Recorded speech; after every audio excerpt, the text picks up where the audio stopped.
again, everybody. This is Mr. Everything. I'm coming back at you with another Wargaming and miniature video. In this video, we're going to continue on painting our Greek light cav.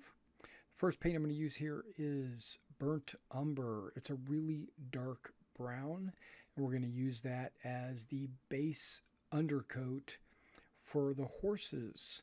So we got some burnt umber, and we're just going to apply it over the entire horse, over all the straps, over all the legs.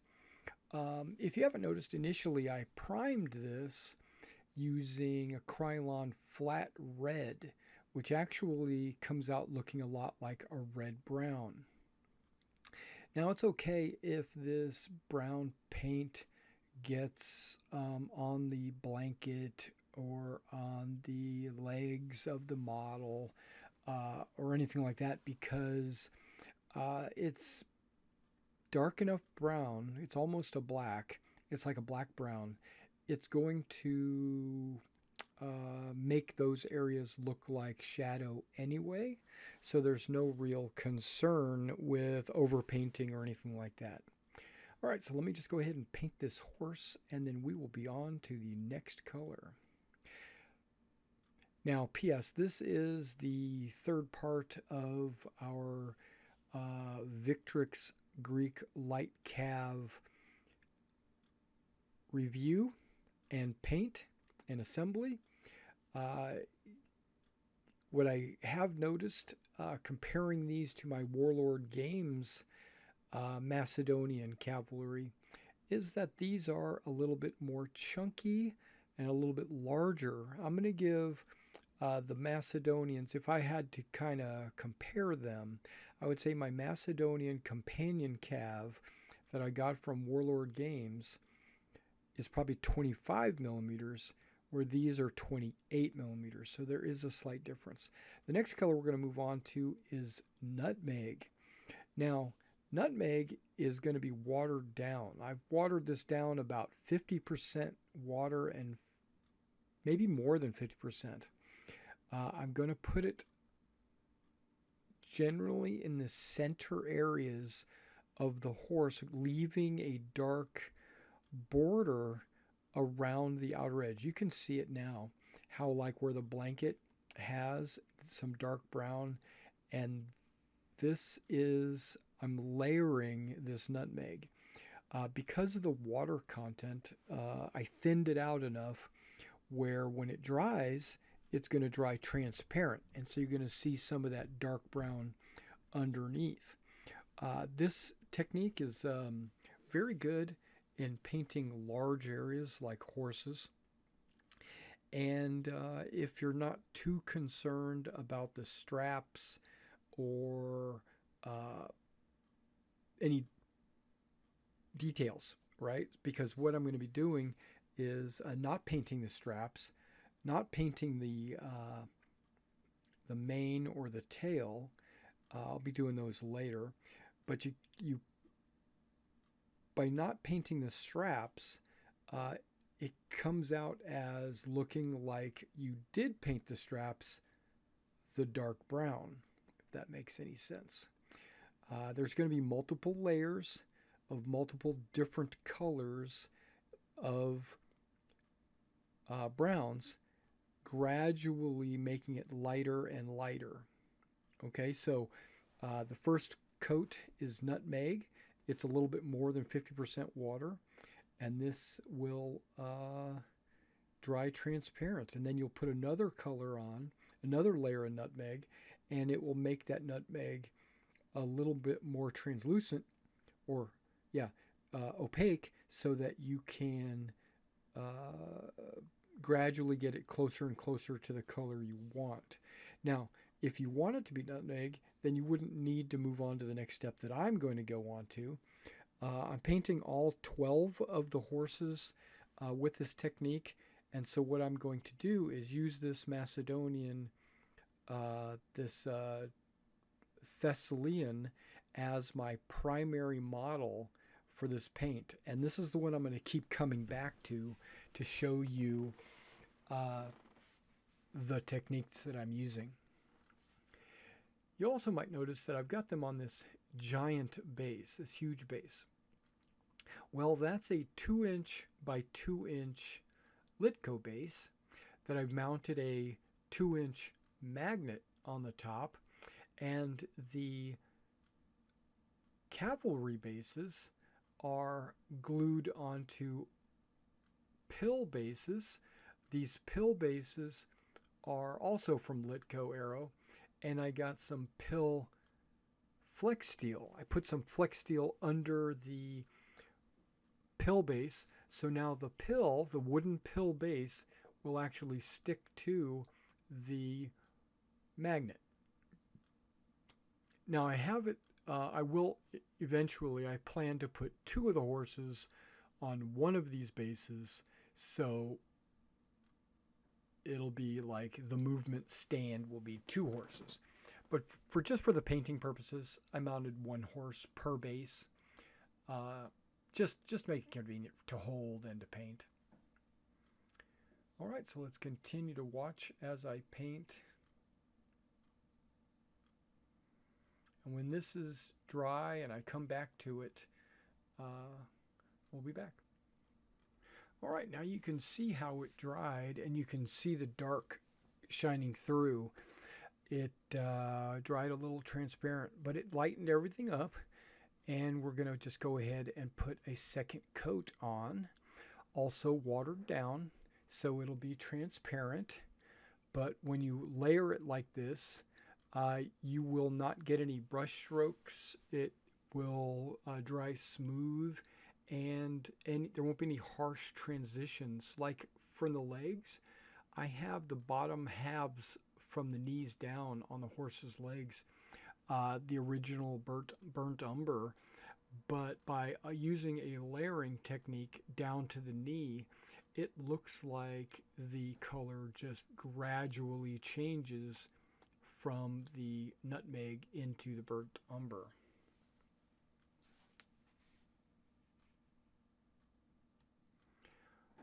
Also, if you do any overpainting by accident, like if I hit the hair or if I hit a strap, it's okay because this color will dry mostly transparent. And by getting more and more layers, you're focusing your attention on the areas that you are layering on top, if that makes sense. And the areas you're trying to avoid, you will successfully avoid, because even if you accidentally hit it on one of the layers, overall that's going to be a transparent touch-up.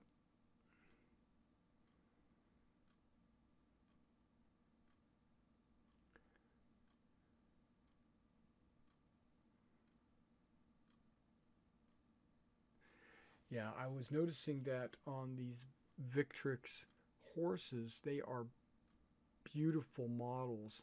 I love the way the blanket lays on the horses. You can see that the modeler, whoever the modeler was when they originally made these molds, had thought about how the blanket would lay on an actual horse, because of the way the blankets have like a bulge, and where a horse would actually have a bulge. These models are anatomically correct. Not talking about the sexual organs, but just the body in general. All right, moving on to the next one. More nutmeg. Okay, that was the nutmeg. Now we're going to go ahead and we're going to move on to camel. Now I'm going to mix a little bit of camel inside the nutmeg. I'm not going to do just straight camel, because then that wouldn't be much of a blend. It wouldn't be much of a layer. It would be too harsh, too much of a contrast. So we're going to mix this camel into the nutmeg, lightening the nutmeg up. And then you can see how light it is there. But we're also still going to use the water. Now, if you notice the horse, you can see how it dried, and you can it's still transparent.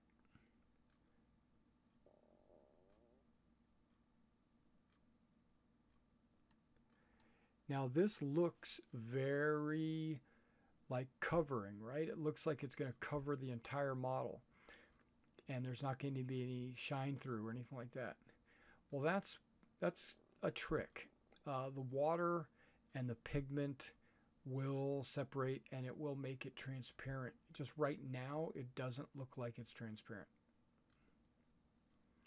Now, it's not 100% transparent. You know, it depends on how much water you use and how much paint you use and what type of paint, because some paints have more pigment than others. I'm using folk art right now because it has kind of a lower pigment count. But yeah, if you can use Vallejo or army paint or whatever paints you use, this technique will work just fine. Just with acrylics, of course, because we're adding water. If you're going to use any kind of oil-based paints, I assume you'd be able to use oils. You'd be able to use thinners. But I don't think it would work exactly the same way. I think the oil will dry faster, causing the pigments not to separate. And so I would avoid this technique using oil-based paints. I would just use it with the acrylics, water-based acrylics.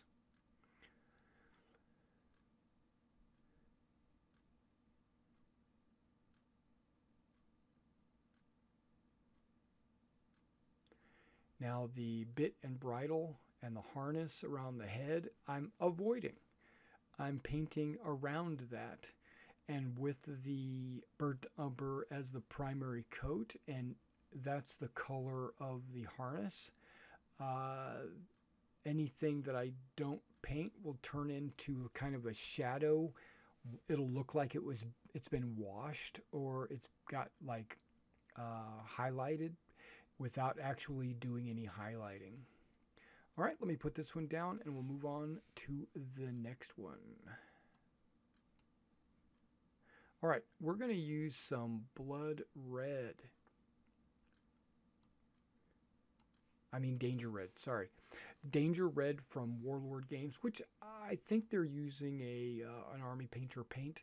This is what I'm going to paint the blanket.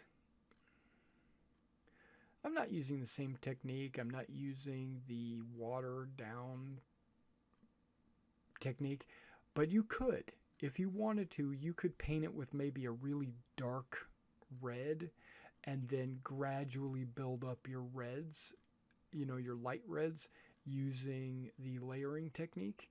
It's a very good technique. It works well, but I figured I didn't need to do that with this blanket. I felt like I could just paint straight and leave a border around the outer edge where the dark brown is and have the same effect. So we're just going to go with the Danger Red blanket.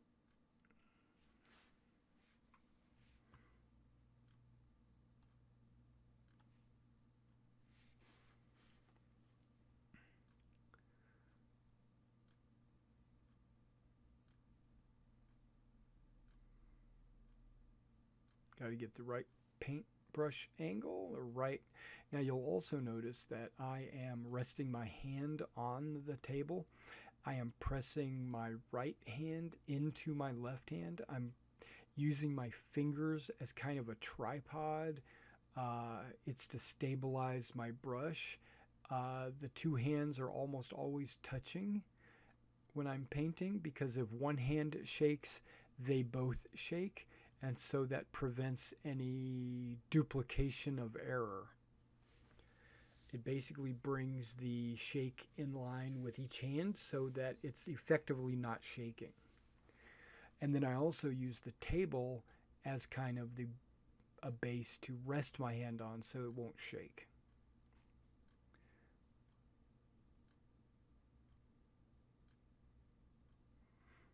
Notice how I go back to the palette a number of times.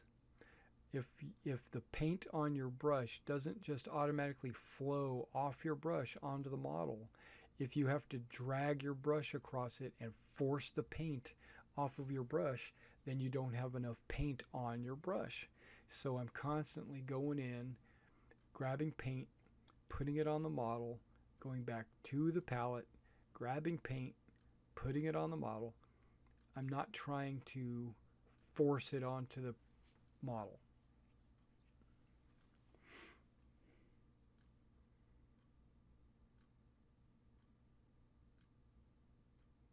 I hope you guys are enjoying these series of painting tutorials and just reviews in general, and just fun with the hobby, because I'm having a ton of fun painting these ancient models. I'm painting them up for SPQR and Hail Caesar, and I'm just having a blast. All right. Now I'm going to go on to Barbarian Flesh. I've fallen in love with this flesh color ever since I picked it up about 2 weeks ago. And I use it for everything nowadays.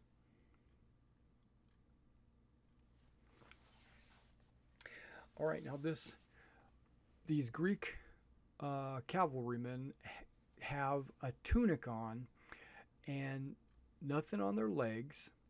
So they have bare skin, thighs and calves. They're wearing boots, so you just go down to the top of the boot and under the tunic.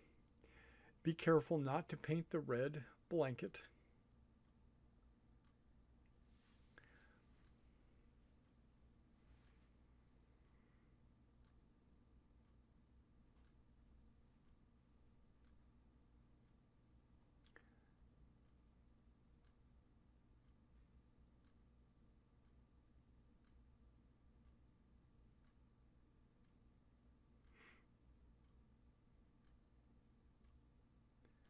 Okay, we're going to do that on both sides. We're going to do the legs.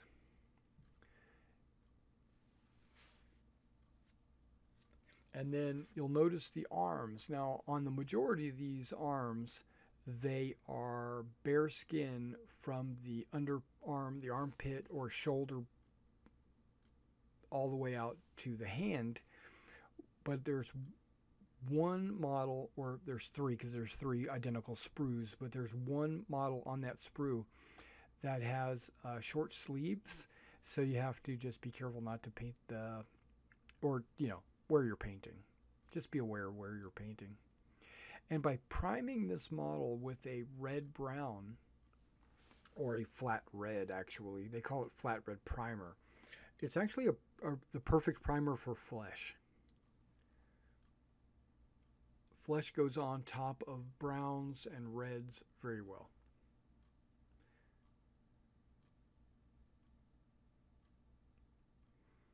Now you notice this guy has those sleeves I was talking about. So you only paint up to the sleeve.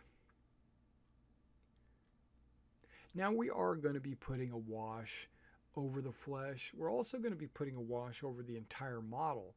So it's okay if you paint right up to the edge of the tunic, because the wash is going to go ahead and shadow that in. Same thing with the spears.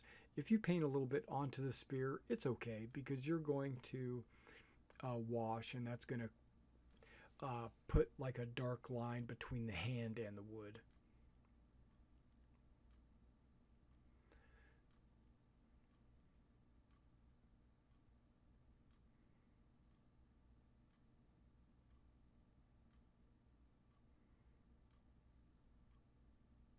You notice how the horse, I'm going to go back to the way the horse looks. When we put the camel into the nutmeg, it really made that bright brown right over there. And when you look at the horse, it doesn't look that bright, because remember, the water caused the paints to thin. Now, you could always do a top layer, which I did not do, but you could do a top layer of an extremely light color, maybe camel, or maybe something even lighter than that. Do the water, do the paint in the water, the highlight, and then deliberately only touch like really raised areas, like highlighted areas, or places where sun would hit. And then it'll really make, and not the entire horse like I did. right? And it'll bring out those raised muscles or raised features of the horse's face or buttocks, you know, or haunches, I guess is what you would call it, or the legs, if you wanted to get that detailed.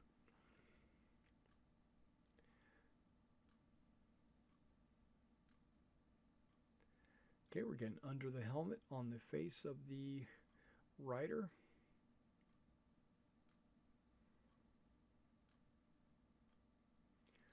Okay, so we should have the left and right arms, the left and right legs, and the face. All right, now I'm coming back to camel, because camel is actually a lot lighter than what this horse's color is, because we had originally mixed it with nutmeg. But straight camel is this color, and we're going to paint the boots that color. It's like a camel skin or camel leather. And do I concern myself with the laces or the straps? No, because like I said, when we do the wash later, it's going to bring those features or those details out, and it's going to make those laces stand out.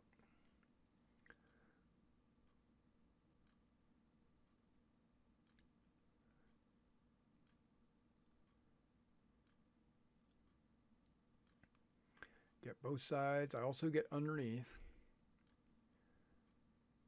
You might or might not ever need to do underneath, but you know how modelers are or gamers are. They'll pick up a model and they'll look at it. Plus, you'll pick up your model and look at it. And do you paint for yourself? Do you paint for others? Do you paint for a wargaming table, a club? If you're painting for yourself, then paint it as detailed or not as detailed as you wish. But I have to paint underneath because, I don't know, I'm picky.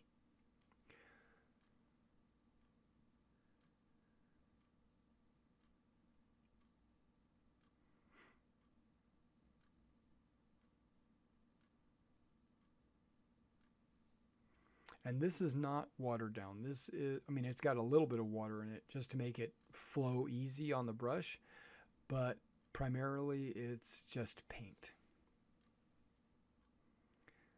All right, let's go on to the next one. All right, now this is German mauve. It's actually a World War I color, but I mean, I bought it when I was painting up a bunch of World War I planes, but it's from Poly-S, and I mean, you could get any imperial purple or any really light purple that you want, and you could. This is for because he's a Thessalian / Macedonian light cav. We're gonna go ahead and paint his tunic this color. When you pay attention to the tunic, you'll see that he's got a shoulder strap, a harness, a sling that goes over one shoulder down to his waist, and that's probably where you would glue a scabbard or a sword sheath or something like that. And all these models have that sling. So what I'm doing now is painting the tunic around those slings. So I'm not actually painting over those slings. I'm leaving that red-brown strap. So I paint the left and then the right of that sling. Like you can see it right here. Right there. Notice how I keep going back to the pot? I'm not painting out of the lid.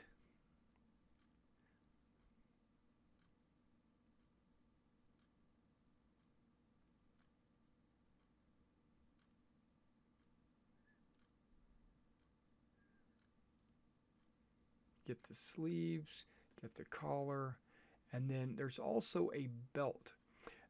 All of them have this belt around their waist, and I paint above and below the belt to leave the belt that brown color again, because that's the color of the straps. just convenient.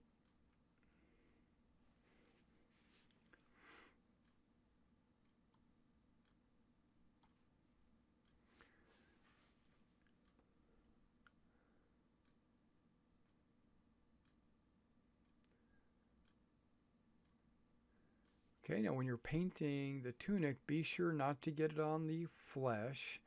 Be sure not to get it on the blanket and not to get it on the belt or the sling over the shoulder. If you do get it on the flesh, you can always go back in and touch up with more flesh. Or if you get it on the blanket, you can always touch up the blanket. But why duplicate your work? So just be very careful not to hit the blanket or the flesh.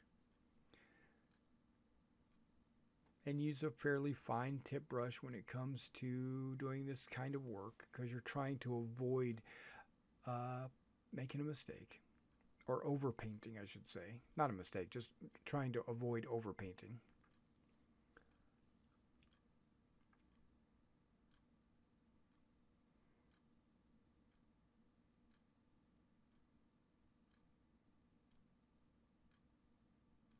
All right. Okay, I was just testing my volume. Sorry.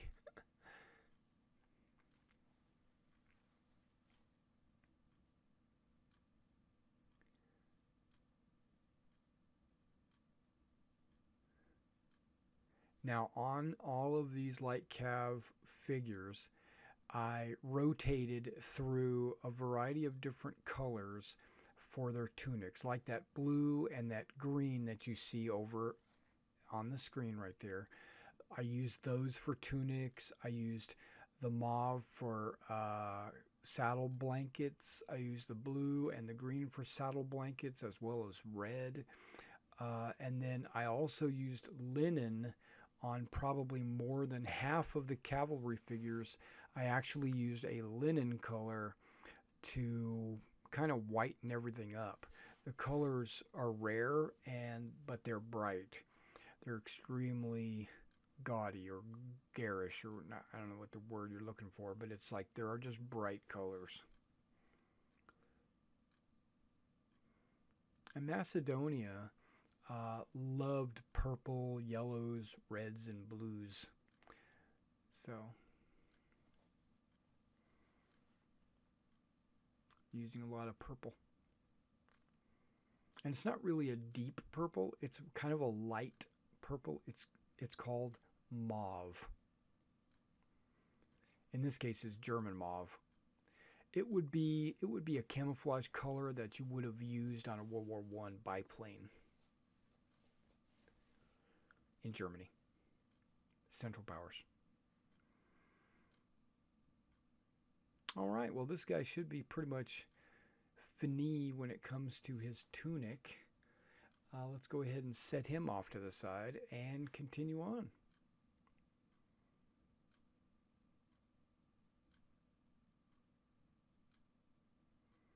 All right, the next color is also from Polyes. I've been using this for a while now. It's actually called wood. It's a very light brown. It's great for anything that's not bark. If it's inside wood, like pine or something like that, then this is a great color for that. And I use this for spears and javelins and pretty much any kind, like sarissa pikes or anything like that would be wood. And I leave the tip unpainted, because I'm going to come back with plate mail, steel, and it's going to be on the tip. And so the tip did not need to be painted wood. And the spear tip is on both ends. And you'll also notice that the spear head has a good 6 inches of what the wood would be up inside. I don't know what they call it, a funnel. All right, so I paint the back of the spear and the front of the spear chainmail. Not chainmail, plate mail. Next color is bronze. The model color bronze is the best bronze color I've found. And we're going to paint helmets. Uh, the Thessalian hats are not floppy like felt hats. These things are actually steel, or I should say bronze, helmets. They're just shaped like that to prevent sword blows from damaging like the sides of the heads and stuff. It's an interesting design, but it's unique to them.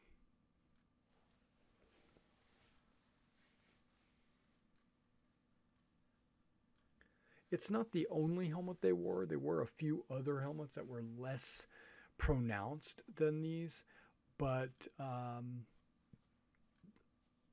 these are like the iconic Thessalian helmets. And I'm just going to paint them bronze and set them off to the side.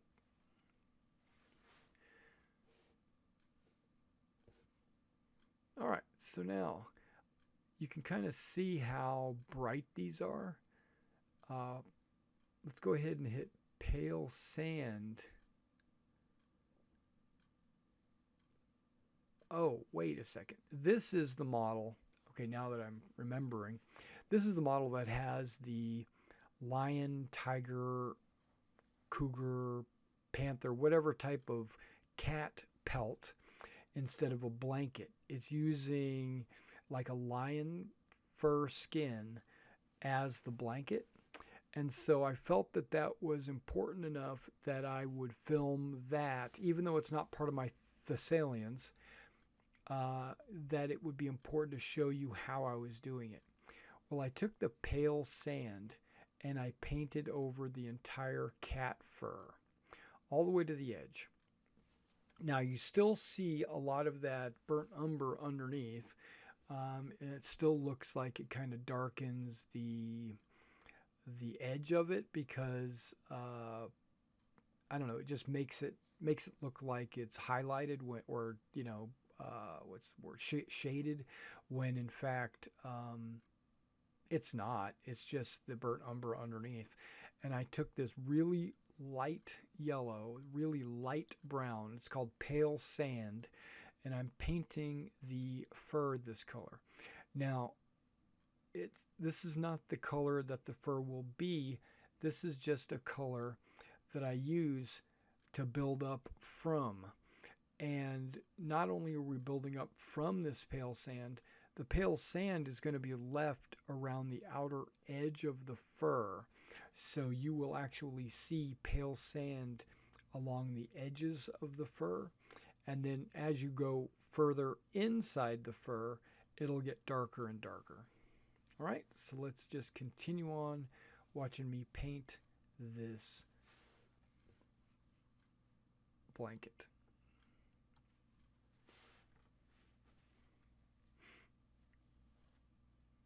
You can see he's got the blue tunic on. Yeah, the claws in the front and the back. There's also a tail that comes off of the back. It kind of zigzags behind the rider. Just be careful not to paint the horse. You're just trying to paint the fur.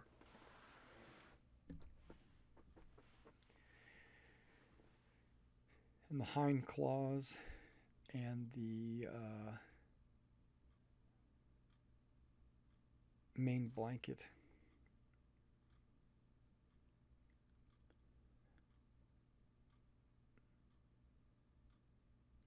Now the only reason why that I'm painting the entire fur this color and not just the edges is because I wanted to do the blending layering technique on this blanket so that it would be a gradual transition.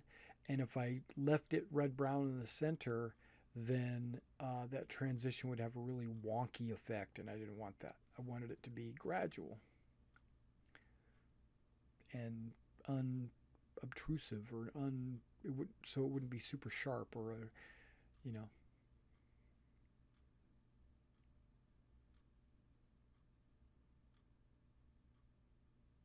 I hope I'm not ranting at you or just filling your mind full of some crazy thoughts. But I painted this a couple of days ago, recorded it, and then I went through and I edited the video down to just enough to kind of show you the full techniques of everything. And then now, after the fact, I'm adding commentary over it. And so I have to kind of remember what I was doing, but also I have to fill the dead air between, you know, when we change paints or what technique we're using. So if there is any dead air, I apologize. It's just that I don't know what to say. I'm just painting away.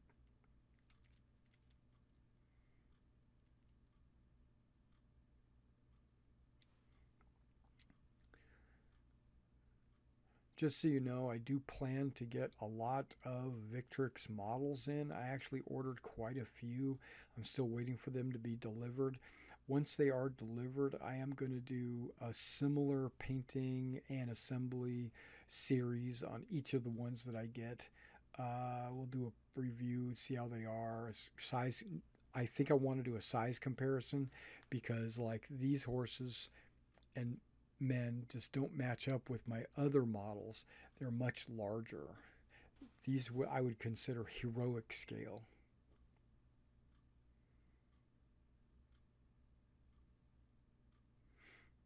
All right, I'm just touching up, making sure everything's copacetic. The claws, or the paws, I should say, stick past the rear of the horse, so you got to get the insides as well. Now remember, I said I'm trying to get to the very edge of the fur.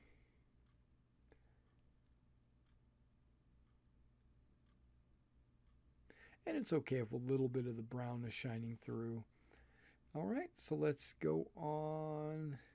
I'm going to set this down. I'm going to let this dry before we move on to the blending, because you don't want to blend or layer one color to the next while it's still wet.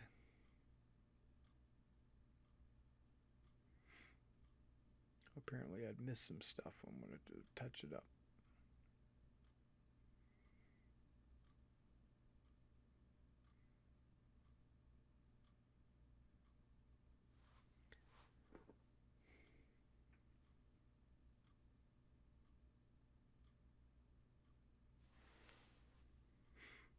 Alrighty.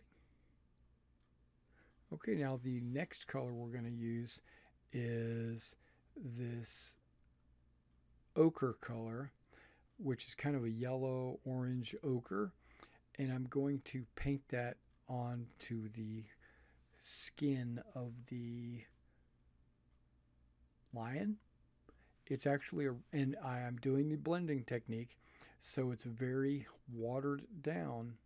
But you'll notice this is kind of an opposite technique, because you want to go from a dark color like burnt umber to a lighter color like nutmeg and then camel.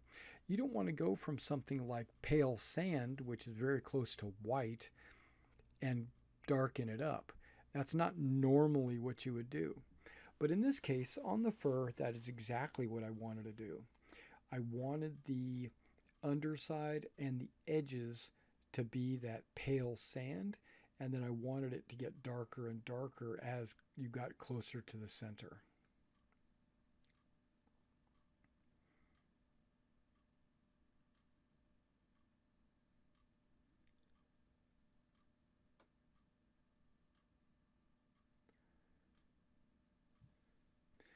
But this is also a watered down version of that orange ochre.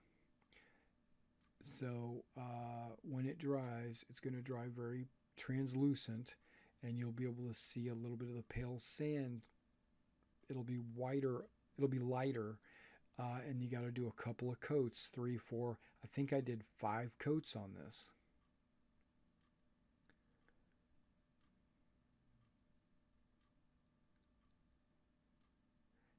You want to keep building the colors up until you get it to the color that you want it to be. So be patient, take your time, build the colors up, and again, if you mess up a little bit, it's okay because it's going to be transparent. So like that's the first color, and then we do it again. We let it dry, and then it comes out, and we go again. Now this is a different model. You can kind of tell because of the tunic color.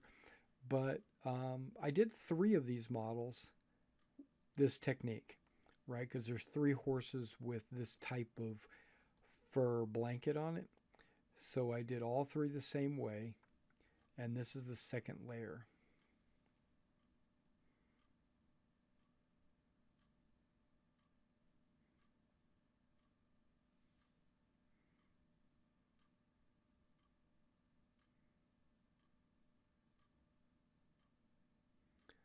Now I don't know if I'm going to show you all 5 layers because it's pretty much all the same thing and it just gets darker and darker, but luckily the like white edges kind of stay, and that gives it a really cool effect.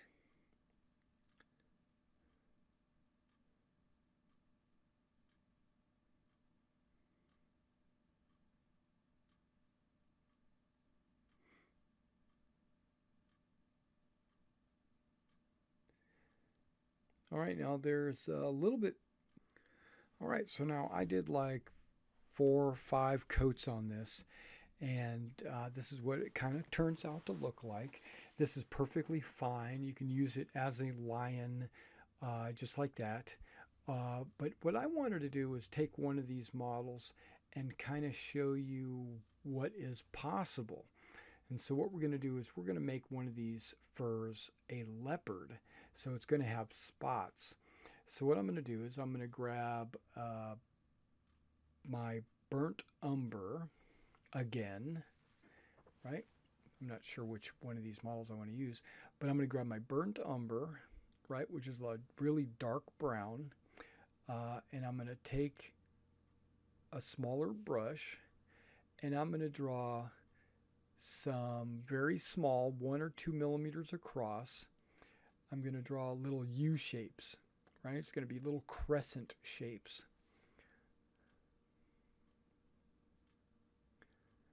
If you can see that under his butt.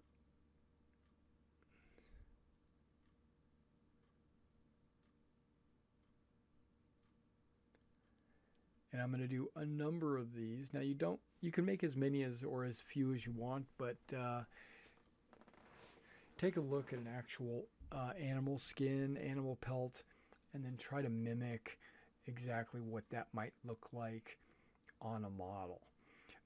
You want to use, now in general, you want to use less dots and make them larger dots because you're looking at a 28 millimeter model and it's going to be at arm's length for your gamers. You're not trying to make it exactly 1-to-1. You're trying to give it the illusion that it is a leopard skin. So you make these dots, but these aren't dots. These are crescent moons, little U shapes.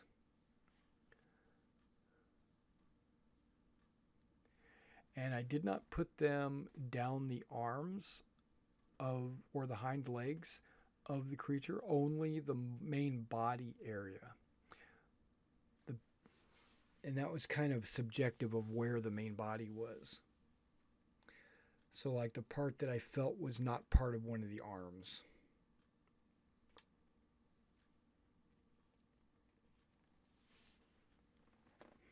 Do both sides, right?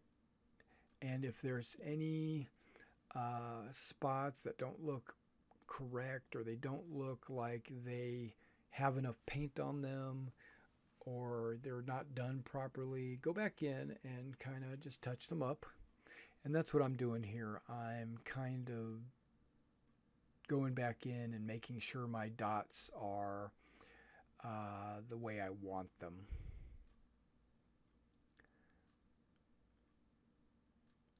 Now, I don't know if you've ever painted chocolate chip, modern chocolate chip, like desert camouflage. It's very similar to a technique that I use for that as well.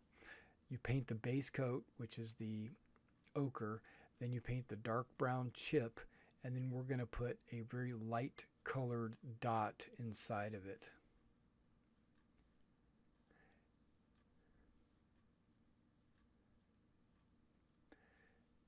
Okay, so now we let that dry for a minute before we go on to the next step. The next step is to actually use the same color, the orange ochre, that we normally painted the entire skin with, so it'll match. But in this case, it's watered down, and when we paint that watered down on top of the dots we just made, when it dries, it's going to dry a little bit clearer, so you're going to see a lot of the dot. Okay, so now I might have to adjust some focus so you can see this, but imagine those crescent shapes, those U's are bowls, and you're filling the bowl with that dot. So you're putting this new dot inside the bowl, but you're also covering some of the U. So it's kind of you're blending the U with the flesh in a negative way, if that makes sense.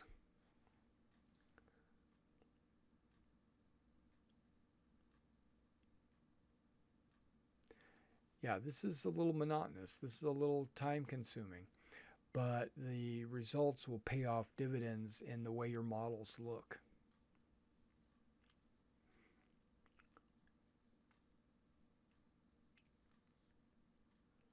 Now, if you wanted it to be a tiger, which some of my models have tiger skins, especially my Napoleonics, I use a slightly more orange towards the end of the blending process. I'll use like an orange to bring that ochre color more in line with like a Bengal or just a tiger in general.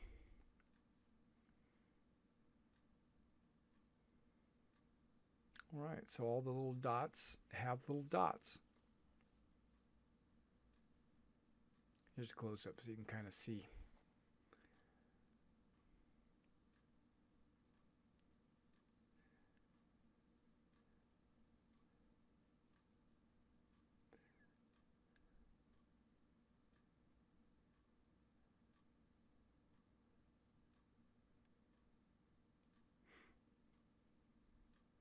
And it's okay for whatever color I put on right now. Remember, it's going to dry fairly clear. So it's going to cause that top of that U, the inside of the bowl, it's going to blend.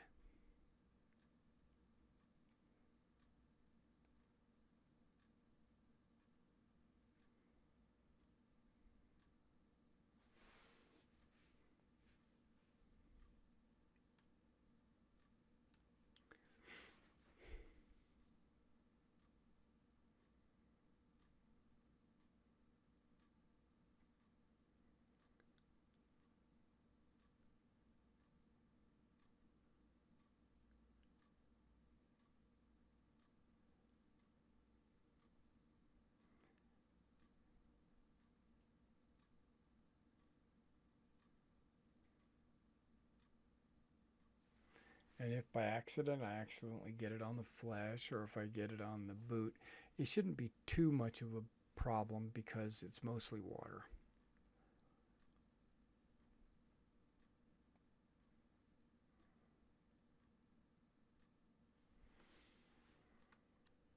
All right, now the next step that we're going to do is washes, of course. So I'm using a light tone wash. We're going to mix it with water, not a whole lot. What I like to do is do 25% water, 75% wash, and then we'll just brush it onto these models.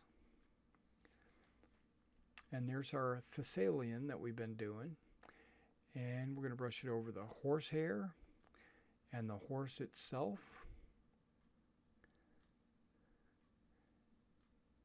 the whole model actually.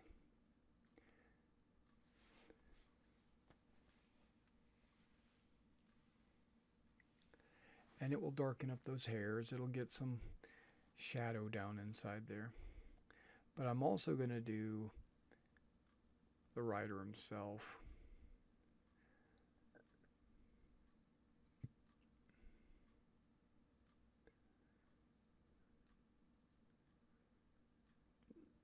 But this wash, what it's going to do is, it's not super heavy. It's a light wash. What it's going to do, light tone actually, it's going to bring out some shadows. It's going to bring out some textures of the model. And here we go to the rider. You're going to see folds in the fabric. You're going to see the weapon, how where the hand meets the weapon, there's going to be some brown there to kind of disguise any overpainting. If you hit it on the bronze, it'll make the bronze look a little bit more antique.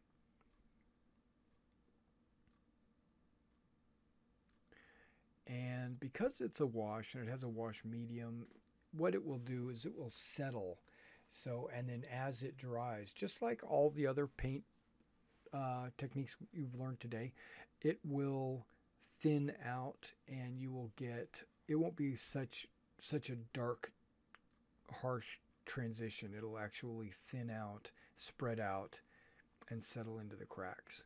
All right, so we're going to set this off. I'm going to wash all of these, and you can see right now, just barely, right now how much of a difference this wash has made.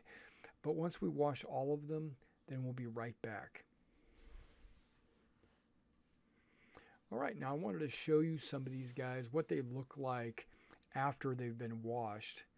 And I got a little bit of a close-up. You can see the blanket, how it has texturing, as well as the folds of the skin.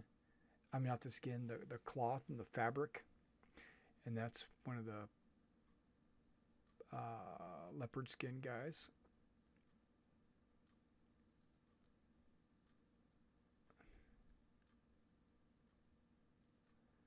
Yeah, looking good, looking good. Let's just pick another one. This other's Thessalian, the original one, or the second one. Look at the horse. Look how the skin texture is, and all those layers. And the tail, and the boots, or the, what do they call those? The socks of the horse.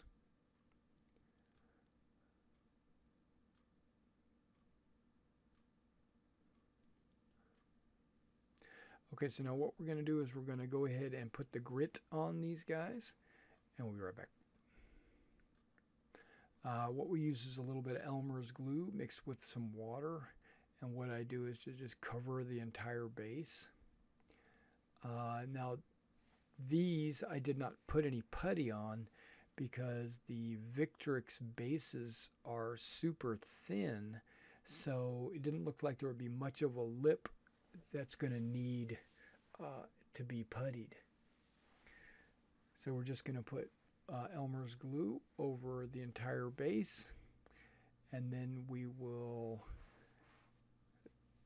scrape up some of the grit onto the base, shakes very little bit of it off. I leave a little bit on there to let it soak in, and then once I get all of them, we'll be right back.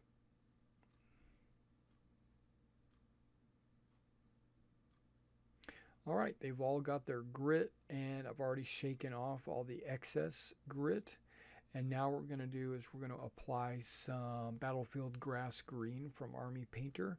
I pretty much do the same technique. I take a brush, I take my 50-50 mix of Elmer's and water, and I pat it down. I don't brush it.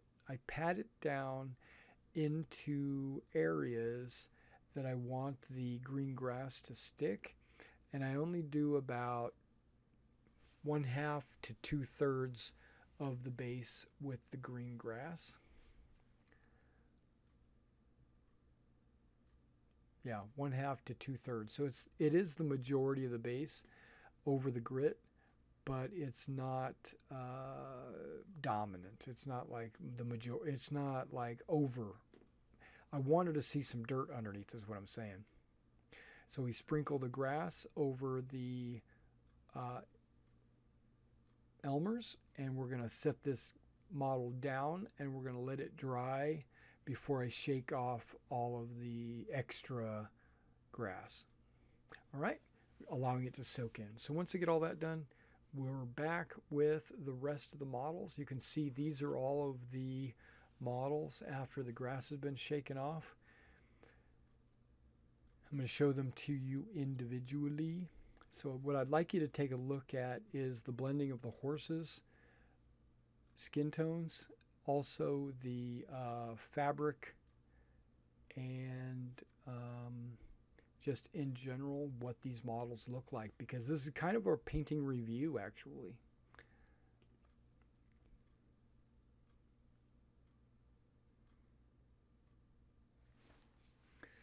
All right, I'm going through them all one at a time.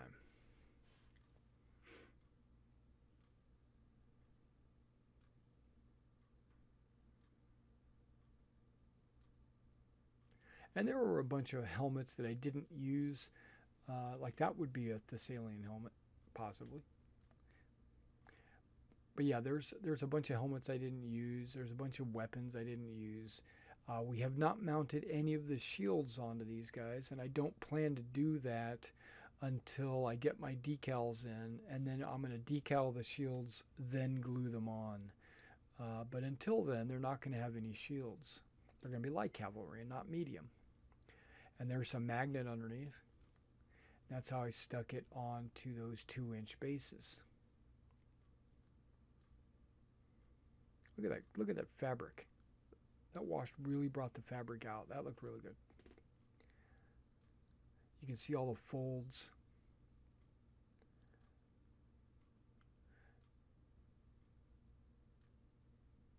Yeah, some of the like manes and tails I colored a different color. That's linen with a wash.